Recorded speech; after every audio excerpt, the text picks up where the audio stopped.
everyone. Welcome to yet another episode of the ManageEngine Insights podcast. I'm Priyanka Roy, an enterprise evangelist at ManageEngine, and today we are going to be talking about tech talent management in the digital age. Since the last couple of years, organizations across the world have been struggling with massive employee attrition numbers. In fact, since the onslaught of the COVID-19 pandemic, we've been witnessing an unprecedented number of people leaving their jobs, a phenomenon that has been termed as the Great Resignation. While this has left employers baffled, many researchers believe that this behavior was long coming and that the pandemic merely accelerated it. What's probably more alarming is the fact that this phenomenon is far from over. Recently, analyst firm Gartner said that in 2022, the US total annual employee turnover will likely jump by nearly 20% from the pre-pandemic annual average. The need of the hour is thus to understand the factors influencing these numbers. What do tech workers exactly look for from their employers? What are the salient factors that can make tech employees truly satisfied? And how can organizations address them? To answer these questions and much more, I'm delighted to be joined by Mr. Antonio Grasso, founder and CEO of Digital Business Innovation SRL. Antonio is regarded as one of the top digital transformation influencers and researchers on AI, cybersecurity, IoT, blockchain, and sustainability. With over 37 years of experience handling numerous projects in the field of information technology, he believes that digital transformation is the digital evolution process that involves many aspects, and technology is only a component of the puzzle. Antonio is an enterprise and public sector consultant, and he collaborates closely with large multinationals and public institutions as an advisor, B2B influencer, author, and a software innovator. Antonio is also an accredited and qualified global mentor for startups and scale-ups by the World Business Angels Investment Forum. And in 2021, he joined the Society of Professional Journalists as a professional member. Hello, Antonio. It's a pleasure to have you here with us today. Hi, Priyanka. Thank you for this opportunity and to inviting me to talk about the matter. I'm very happy to participate in this videocast, podcast, and to share with you my small knowledge about the matter. Thank you so much. It's not small at all, Antonio. We're very, very excited to hear from your years of experience. So the pleasure is all ours. Thank you. Thank you. I'm trying to doing what I like to do because, you know, it's something I have in my brain. I use every day in real life. So why don't talk on social media and then something magic happening? Absolutely. So thank you so much. And on that happy note, let's get started. Okay. So the first question that we have for you today is, what is your take on the Great Resignation? According to you, what are the biggest factors behind this ongoing global phenomenon, and how can organizations tackle it? Yeah, that is a nice question, Priyanka. Thank you. That is, you know, we are used to many changes in our working life Right. for digital transformation, but also, let me say, climate change are impacting something. In between, now, after the pandemic, we saw that people are quitting their job. Even more. But we cannot understand. Yes, many say they are quitting because, you know, they receive funds from the government. They want to change because, you know, in USA, for example, many say that housing costs are rising, so people need to move from a state to another state. Let me say, for example, in California, I have many friends in California, I talk with them and they say, Antonio, you can't believe how much higher are becoming living here. So this can be a reason. Another reason can be that during the pandemic, many people found their way differently. They found another way, they found another inspiration, because we cannot say the pandemic is just, let me say again, it's just a pandemic. It is a pandemic, but it has impacted heavily our mindset, our profound way of life, of thinking. Let me, one example by me, for example, before the pandemic, I traveled 2-3 times a month. I was every time, the airport was my home.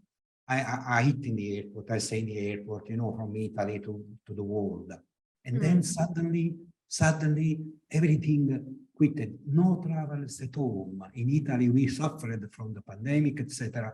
So I've changed my mindset. I know that I discovered a different Antonio, a different taking of what is my job. Can be because we faced, with the pandemic, we faced something, I don't know, something hard to accept. That, you know, you can die easily. You can die just meeting people, just hugging people. That is something that was used. So let me say that the pandemic has impacted in an enormous way our mind. But this is an empiric, you know, consideration about what are the reason behind the Great Resignation. Let me say, McKinsey made a survey in between 21 and 22, exactly April 21, 22.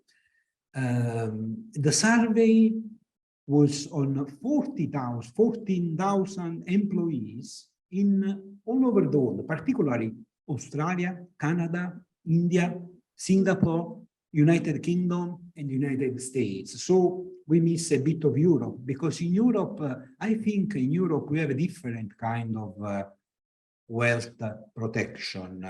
For example, particularly in Italy, let me say just an example. In Italy, people that work in the airport, you know, people that work on the airplane, we have no great problem in Italy, because during the pandemic, we paid, the government paid airline companies the paycheck for the employee. This is a wealth system in Italy that is very hard. So airline companies don't need to fire people during the pandemic. And now we restarted again. While many other countries that don't have the same recovery strategy for employee, they fired the people. No, they are in difficult. While in this summer, many people want to travel.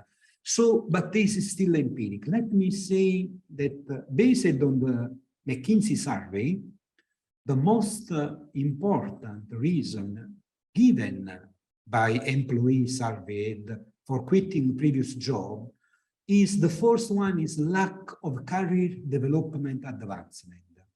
41% lack of career development advancement.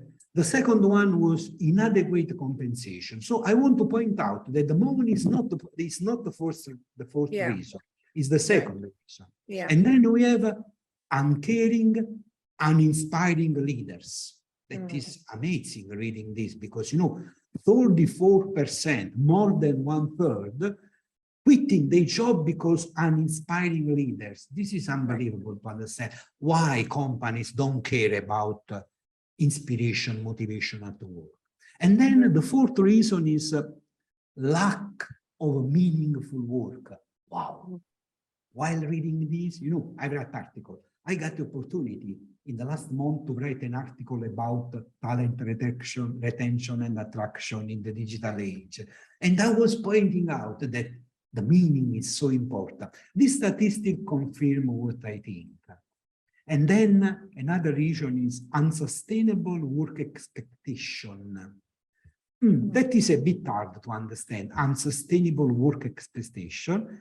And then unreliable, unsupportive colleagues, lack of workplace flexibility, lack of support for it. So many people are saying that the people are quitting their job in Great Resignation because of workplace flexibility. They want to go in smart working. Yes, this is one reason, but this is the fifth reason with the 26%. The first reason, 41%, is lack of career advancement. The second is about money. The third is about inspiration, motivation. So if we unite the first, lack of career development advancement, with the third one, uncaring, uninspiring leaders, and the fourth one, lack of meaningful work, we can see a big picture that is painting in our mind. People want more to be considered more as humans. They don't want to be considered as, numbers in the organization. That is really important. And this comforts me because in the article I wrote about this. We work to give our lives meaning. That is one quote extracted from the article. So this number, they are surveyed by McKinsey, is trustable. I trust it.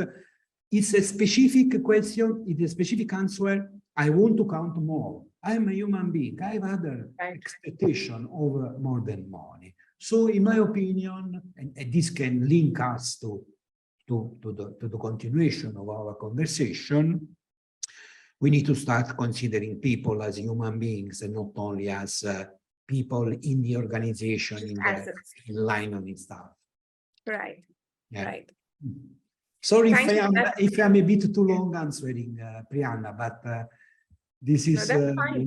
No, that's fine. That's actually a wonderful insight into the human psyche as well, how the pandemic kind of affected our minds.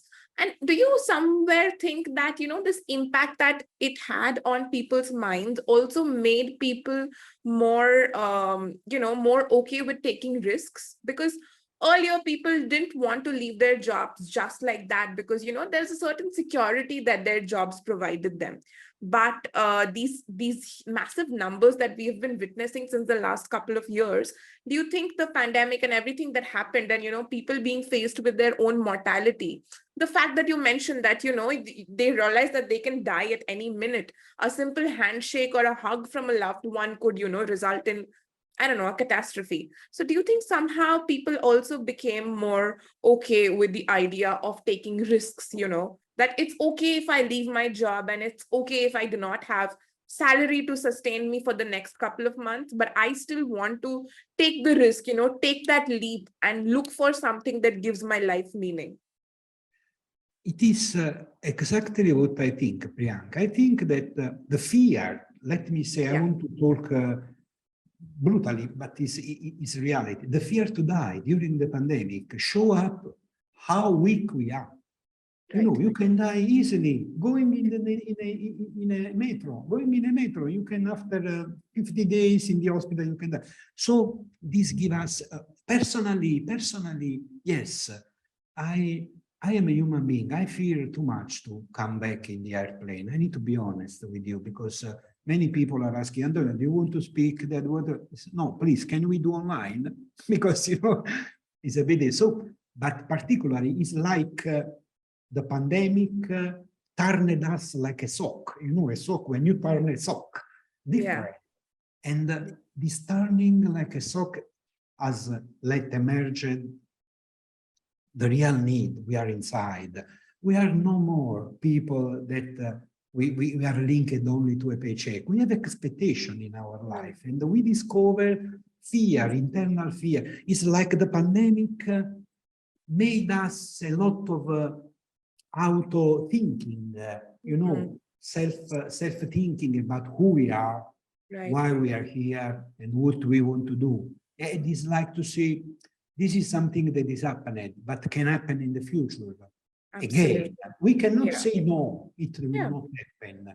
And then we have suddenly the war in Ukraine, the war in Ukraine that's shocking ourselves. So I think people are becoming this way. Okay, this happened. I never thought this can happen, but it's happening. What's happening in the future? Let me say, I want to be myself. I want to be satisfied. I want to take the risk because I want to give my life a meaning. This is to answer your question, Priyanka. Thank you. Thank you for that wonderful answer, Antonio. So carrying on that note, the next question that we have for you is, what do you think are the most important factors that organizations should consider, in their talent attraction and talent retention strategy? And specifically, are there any factors that are, different for, organizations in general and in difference between the organizations in general and the tech industry?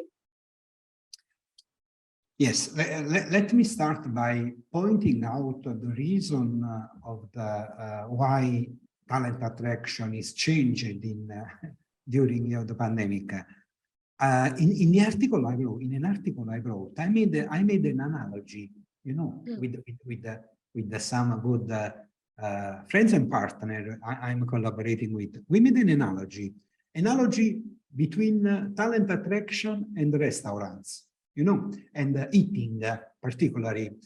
It was a funny exercise to make a parallel, an analogy between the talent. What means talent attraction with the foods? Yeah, it's important, in my opinion. Let me say, for example, I wrote, just as eating is about more than caloric intake and fueling the body, because we don't eat only to take calories, you know, to take the energy to life.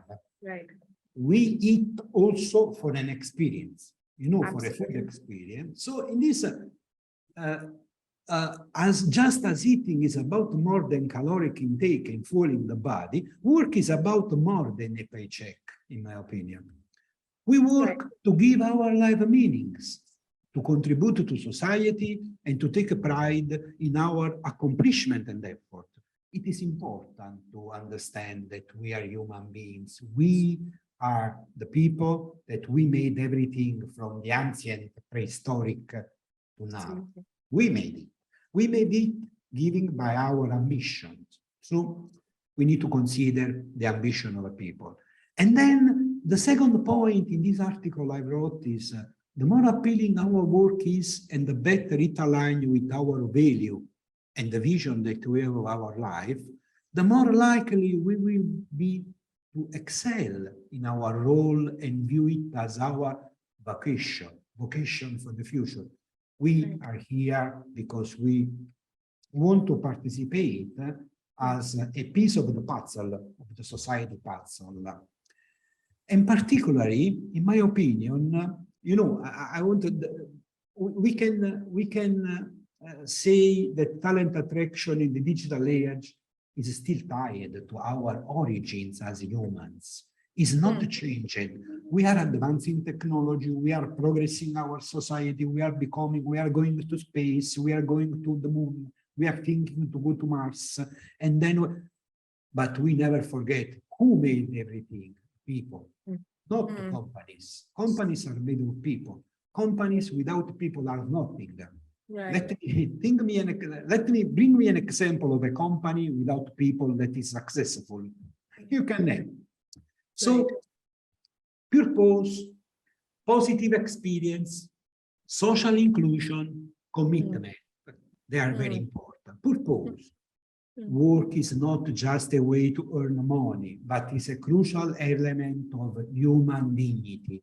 We need to understand that people have ambition, people have dignity. We cannot forget as employers that people want to count, have a dignity to respect, they have a family to act as a good man or woman. I talk about good men, but not refer to masculine, but men. I understand, yeah. As human beings, yeah. Yeah. Then the positive experience, positive sensory experience and gratification are closely related to the development of our specific behavior, and we cannot abstract ourselves from considering our human nature. We made our progress in history based also on experience. That is very important. So the sensory experience, hearing, seeing, talking, touching, it's everywhere in the workplace, talking with other people, touching our desk, etc. It's very important to point out that positive experiences is interesting. And then social inclusion. The legacy of others, the experience of others, reassure us and make us feel part of the group as an element of participation and social inclusion. Participation and social inclusion is one big thing that I think is very important in talent.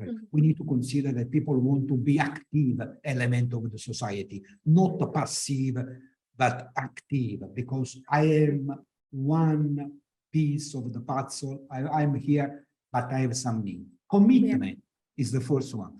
The commitment of other people to making us feel important to them is definitely essential and it testify and certify our social acceptance. Social acceptance, commitment of other people that care of you, other people that love you, other people that, colleagues that form a team working, that united pursuing the same objective. This is unbelievably important for talent level because we are tied to our origins as humans. That is very, very important for us. We cannot forget that we are being human beings. So purpose, positive experience, social inclusion, commitment. They are, in my opinion, the socket for talent attraction and retention. But particularly to giving a glimpse in the tech industry, I want to point out that apart from the factor we mentioned before, like paycheck, we have in some tech industry, we have some stressing work environment. For example, the game industry. I don't know if you know how the game industry, when they have a new release of a new game, how it's working there, how employees are stressed to do days. Yeah. This is important also to stress, but this is linked also to what we said before. I'm a human being, please don't let me work 20 hours a day. I cannot sustain this kind. And this happens in the game industry, particularly, and the other industry that have a fixed date deliverable. But also in tech industry, I think following the technology advancement and the subsequent learning to that technology is important for people, but this is hard for every company because we are moving very faster. Technology is advancing very faster. If a company is thinking to make a course for people, the technology is changing, and then you need to do so. It's very investment. Hence, I think in the tech industry, some people can prefer to move to another company that invest more in competencies for employees. We invest more in education because in tech industry, education is so important because, for example, let me say, at the beginning we have IoT, and then we have now blockchain, and then we have artificial intelligence. But these technologies are not static. They are dynamic technology that grow new version, and also the confluence of one or more technology create something that is bigger. I think education and training is one of the most important. So in my opinion, I run a technology company. We spend a lot of money in research and education for our employee, but I feel myself uncomfortable if my company does not follow technology advancement. You know, many times companies are stagnant in their knowledge for their specific sector, tech sector. For example, I could define C++ or in COBOL or in Node.js, for example. And then you are fossilizing the technology while the world is moving toward, for example, new kind of language like Python, like R, or like, machine learning, etc. So developers that are in that company and are still programming, let me say one example, in COBOL, we have also here many legacy companies that are programming in COBOL because of the mainframe, etc. Why people must follow a stay to program in COBOL? Why they want to program in Python? Because Python is the most used language for artificial intelligence. So education and skill adaptation to the evolving and the changing environment, I think, is one of the reasons in the tech sector that you need to care more other than the 4 pillars I said before: purpose, positive experience, social inclusion, commitment, education, advancement in the tech sector. Thank you. That's wonderful. Actually, upskilling and education, the two factors that you mentioned, it also kind of helps to assuage a lot of fears that many people have about AI taking over jobs, right? I mean, the main, the way I see it, the main answer to, I mean, I don't think AI is going to take over jobs anytime soon, but AI can definitely help to kind of automate some, routine or monotonous aspects of jobs. So the way forward for employees is to upskill themselves, and that only happens when their organizations support them. Yeah, upskilling, but particularly in the tech sector is so important because Yeah, we yeah. need to consider that the developer is not only working 80 hours in our company, but he has a passion. He has a passion. The passion for technology. Like me, I am a developer. I love technology. While I'm not working, I want to discover more about my skill and my education. And then I see other people, other friends, I'm programming in Python. Python, wow, it's so amazing. Python, you can do everything in 3 lines, etc. And the other guy is still programming in, I don't know, Visual Basic, COBOL. I don't know if they exist yet, but exist yet, Visual Basic or other language, Pascal. So they can feel not ready, not on the same line as they. Right. So upskilling is very important. Pursuing technology, many times redesign software with a new language and experience can bring a lot of benefits to Absolutely. your customer, but also to your company, because you are reskilling your employees. Absolutely. That's a wonderful insight. Thank you very much, Antonio. So the next question that we have is, there's a growing gap between the talent demands of the tech industry and the availability of skilled IT professionals in the same industry. So as the founder and CEO of an IT consulting firm, how would you suggest organizations address this talent gap?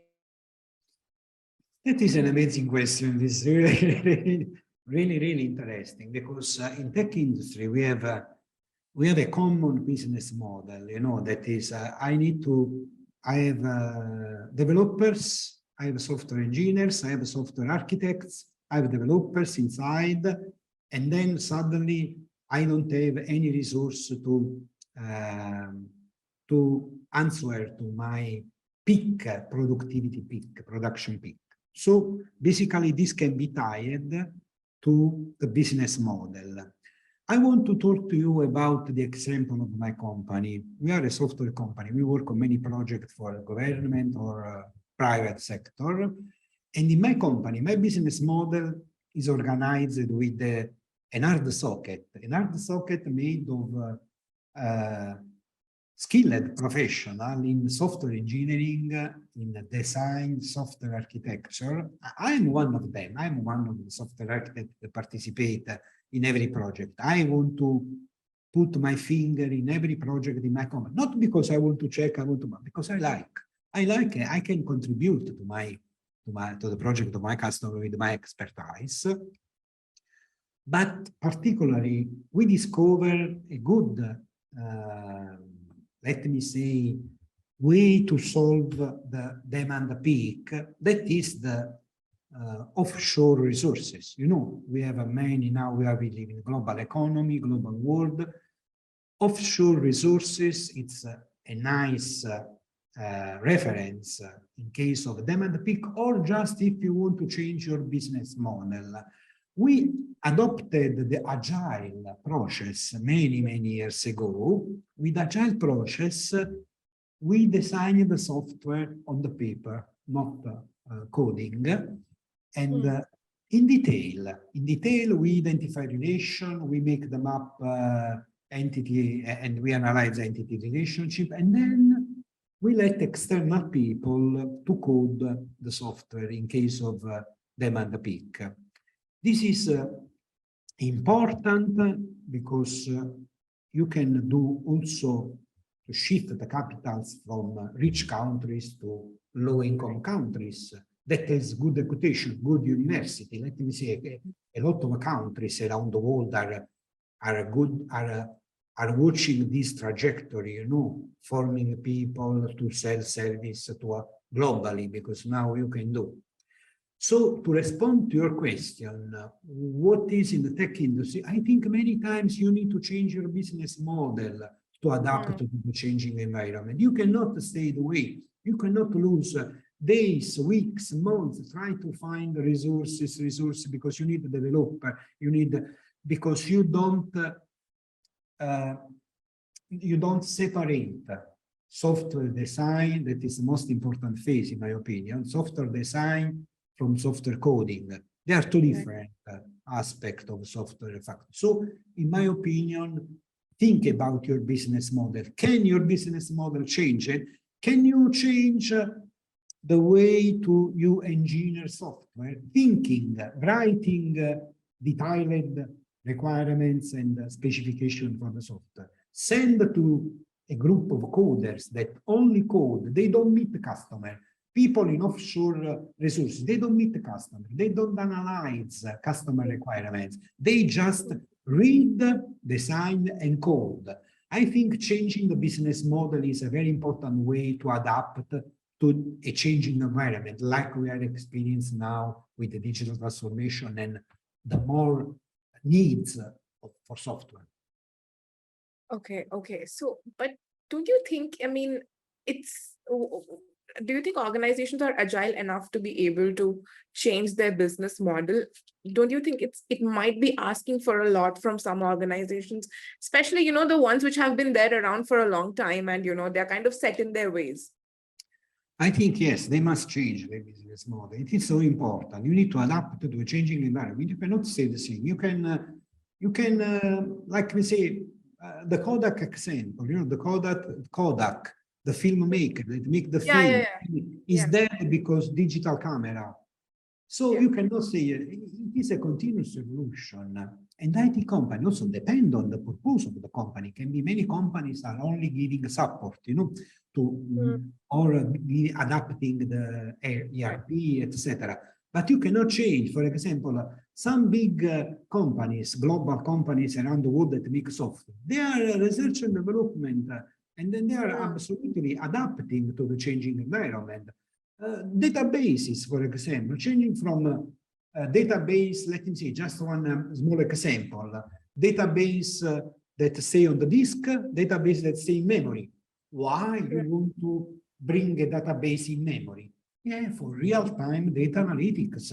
If you want to do real-time data analytics and you don't have an in-memory database that run in the RAM for time response, you cannot run. So this is something that you need to apply also your business or your development process. Development process is not pick a developer, bring the developer to the customer, listen to the requirement and write the code. This is wrong in my opinion, because you need an analyst. You need a team made of analysts, a software engineer, a software architect that think, identify the entity relationship, and then build the software on the paper, not on the code, with the code, and then transfer to a coder that is better than do only that developing. Because you need to be a small nerd, a big nerd to develop, test. It is absolutely necessary to adapt your business model to the changing environment condition, in any case. That's excellent advice, Antonio. Thank you for that. And, carrying on from that note of adapting, the next question that we have is digital transformation has become the norm of the day. In fact, transformation of any kind, like you were saying, adapting to the evolving times. So there are a few companies which can truly offer cutting edge services without incorporating, digital services in their business. There are very few companies which can do that. So do you think that this rapid pace of digital adoption that we have witnessed over the past few years has had any effect on organizations' talent management strategies? Yes and not. Yes and not. Yes, because everything, digital transformation, you say, has become the norm of the day. Yes, but digital transformation is a journey. It's not a destination, something I want to transform. Let me say, we need to distinguish between digitalization and digital transformation. Digitalization and digitization are the effect. Digital transformation is the path. So it's something that we are transforming. And many companies are having big trouble in this path because they rely too much only on technology. As you said in the introduction, in my opinion, is technology is only a component of the puzzle, is not everything. Right.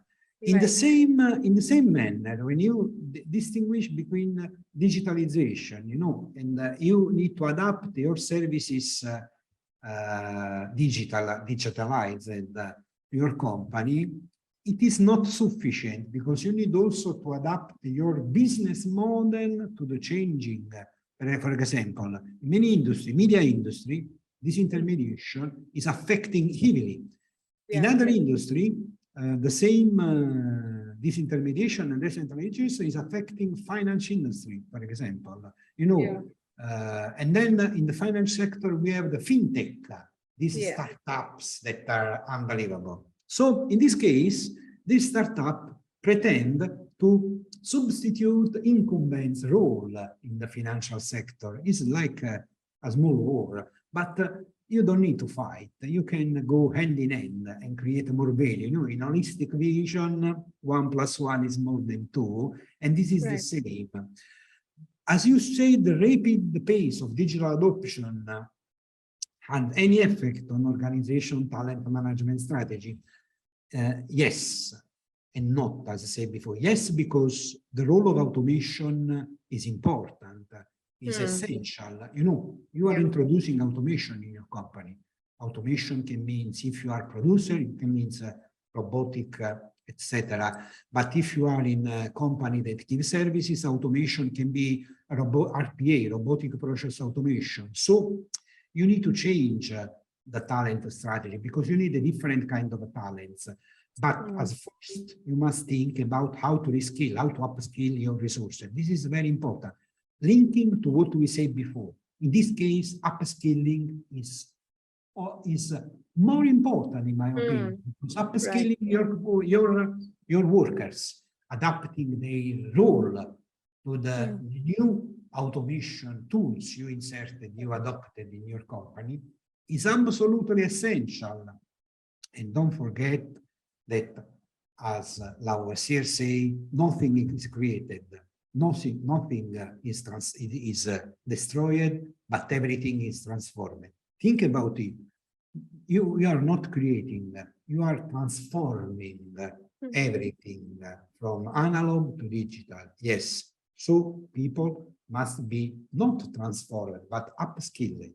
This is why it's important, upskilling, adapting your new tools and your new technology adoption you are thinking of introducing to your company, and you need to upskill, but is not impacting negatively, in my opinion, because you are requalifying your company, but of course has an impact on the talent management strategy for the reason I say no.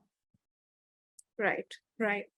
That's a well-constructed answer, I would say, because you've presented both sides of the argument. So that was very insightful. Automation is so important. We have a lot of software automation, digital platforms, social media, a lot of need for automation. If you don't care about education, upskilling for your company, and this is a talent management strategy, upskilling, is something that you say before, I say how the things are linked in this. Absolutely. Yeah. So again, carrying on from the little bit of AI conversation that we had earlier, the next question that we have today is, do you think organizations can capitalize on AI to boost their talent management practices? That is an interesting question. I was laughing while reading the question because, it's important for organization to analyze and monitor productivity. Productivity is at the heart of company profit. Absolutely. And this is something that we cannot miss because in our capitalistic model, we have the profit that is something ineluctable, let me say ineluctable, because the shareholder capitalism, the one we are living now with central companies that are owned by shareholders. They put their money in the company. They want a compensation. So managers are struggling to create profit. This profit is made by efficient and effective productivity. Productivity is at the base of that. So we are searching to make our employees more productive.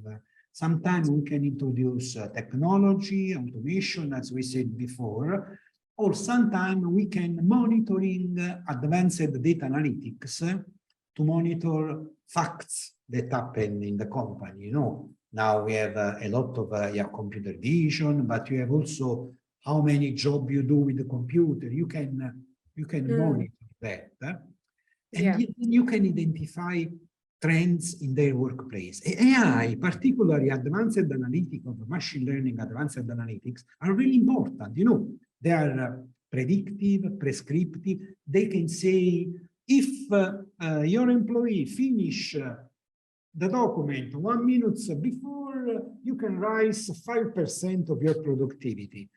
With AI, this is something that is happening, and it's something that many companies are thinking about it. So productivity, fostering shareholder capitalism, that is important, is essential. This is our economic model. We cannot avoid it.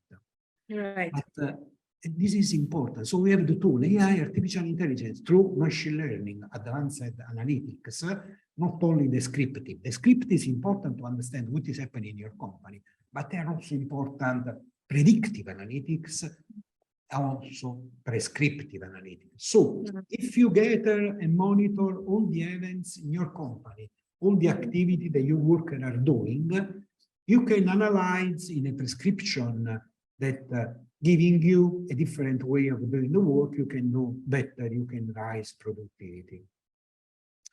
Yes, technically this is possible, but is it fair? Is it fair? Is it important? So I care about also data privacy. You know, we have a lot of, in Europe, we care about it. Many other parts of the world, a bit less that, but in Europe, we care a lot of that. So please do it, analyze your productivity with AI, with advanced data analytics, but please watch out the privacy. Watch out the privacy, because as I said before, people want dignity, people want to be represented as human needs. So it could be good to study the phenomenon of productivity and better analyze talent management, but you can lose the talent. You can lose the talent because of the privacy invasion. So you need to balance, in my opinion. It is important. You can do it. You can use all the tools of artificial intelligence to analyze events, to analyze time of clicking, time of scrolling, time of... You can do it. But is it fair? Is it essential to your strategy for talent retention? Because you receive the number, you receive the prescription, but you lose the this is, in my opinion, can be really important to balance every time. Balance the company needs with the human needs of the employee. Because otherwise you receive your number, you receive plus 5% of productivity if you do this. Because I have analyzed all the job made by your employees, and I have found that they click too slowly. Let me say, just for fun, too slowly. Yes, you can do it. You can see you must click more fast, because if you click and scroll fast, I will get up. And the people say, "Oh, wow, I'm tracked in everything I'm doing. I don't know if it's something I want to." So please consider the human dignity when you analyze data. This is so important. Apart from technology, don't forget about privacy and human dignity. Absolutely. Thank you so much. I absolutely love that answer, because, so very few people talk about balancing, and especially given the fact that you're a founder and CEO of an organization yourself, and you're still thinking about, the privacy aspect, treating people as humans and, not just as numbers, it's very, very encouraging to see that this conversation is happening. And, leaders such as yourself are very much, thinking about these aspects. So Yeah. thank you for that wonderful answer, Antonio. Thank you. And that Thank brings you. us to the last question for today for our conversation. According to some reports, the Great Resignation is not showing any signs of slowing down, and it might be further compounded by, global recession fears. So, how do you see the tech industry dealing with this in the coming few years? Yeah, let me say that is really hard to predict because Absolutely, I get it. Yeah, the Great Resignation we didn't expect. In the yeah, 2019, if you ask the same question, Antonio, how do you think? Oh, I think yeah, but people are motivated to work. Yeah, yeah, yeah. 1% they draw. So Yeah, yeah, I understand. It is definitely hard, but just in your opinion, whatever you've seen so far. yeah. I have my opinion about that, but it's an opinion that is linked as usual to a purpose, to Yeah, understood. motivation. Absolutely. No, I think I'm talking about tech industry that can do it. We talked about offshore services. Yeah. Before offshore services are useful for demand peak of production in case of software development or service or customer service, etc. So I think that the shift to offshore service could help to fix the problem of the Great Resignation. But we must also open our mind to new phenomenon that is, as talked before, disintermediation, decentralization, and the new creator economy. The creator economy is something that is impacting, in my opinion, and will impact even more. Will impact even more because we are thinking about the evolution of our social media. We are in Web 2, we are thinking about Web 3. Web 3 means more importance to people, more importance to single people that count more against the group or in organization. We need the Great Resignation, I think, will continue because people want to find a new meaning. Want to find a new purpose. As we said before, McKinsey stated 41% lack of career development advanced, 34% uncaring, uninspiring leaders, and again, 31% lack of meaningful work. This is so important. And if companies do not fix this, aspect, they will face again a lack exit of people from the company. But also let me say that the shift to offshore service can have also another benefit, that is shifting capitals to developing countries. Many developing countries, I'm astounded by talking with some Indian people, some African countries like Nigeria, like Ghana, like many countries that are, sorry, I cannot name them because but the developing countries are investing heavily on universities, on let the people grow, education, etc. And then large offshore resources are born. And that with a lot of people motivated want to lead. So in my opinion, the shift to offshore service in a global vision can also lead us to, let me say, to a dream where we Westerner people that live in Western countries start shifting capitals to people that with a service, without it's not donation. Yeah, donation are important, but I think as included in the economic model of the global interaction, let me say the shift to a shareholder capitalism toward a stakeholder capitalism. It's so important also to stop the phenomenon of the Great Resignation, because the stakeholder capitalism has different meaning. People Yeah. is first, planet, progress. There's the Right. first, the three pillar of the stakeholder economy envisioned by the Schwab in the World Economic Forum.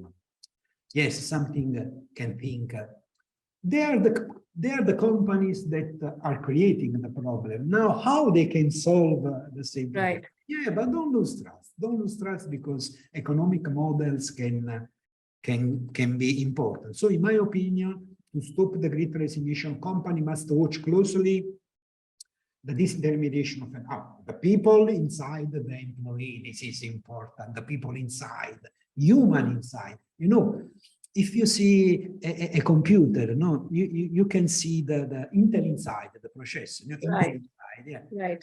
When you watch an employee, you need to think human inside. This is a tag. We need to put a tag, Right. human inside. That is the Right. first thing, in my opinion. Then watch close to the disintermediation. That is important because people are harnessing. Watch the development of the creator economy, and now your company can harness this development that is very important, is growing. And then think about globally, all the worlds. Think about to shift through work, through the dignity of work. I'm not saying about donation, as I say, it's a very important, but you can shift, we can shift capitals from developed countries to developing countries using the dignity of work. This is Right. something that I really love. I really want to participate in something that big.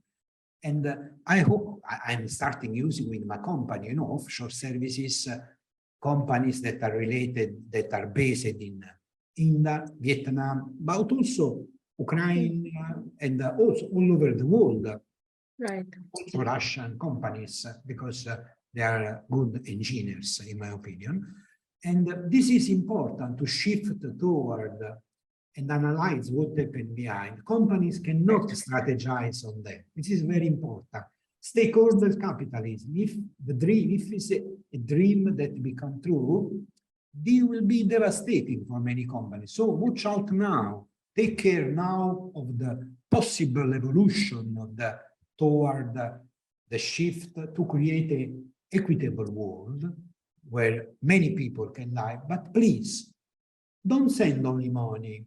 Send the dignity of work, because we Right. are humans, human inside, the tag, human inside. Right.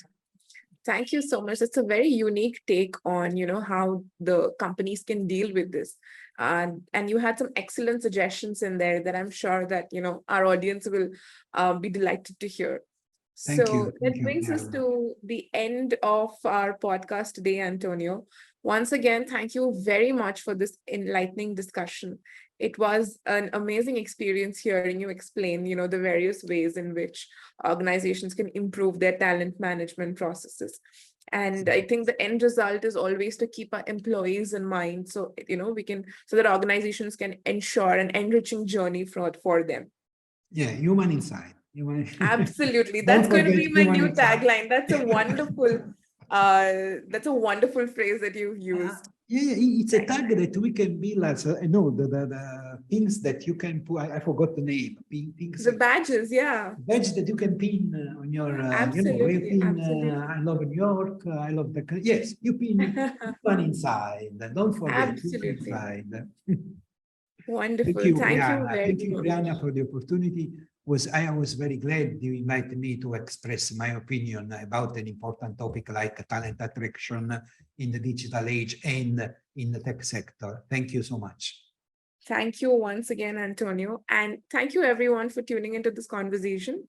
We will soon be back with another episode for our podcast. And until then, you can reach us at insights@manageengine.com.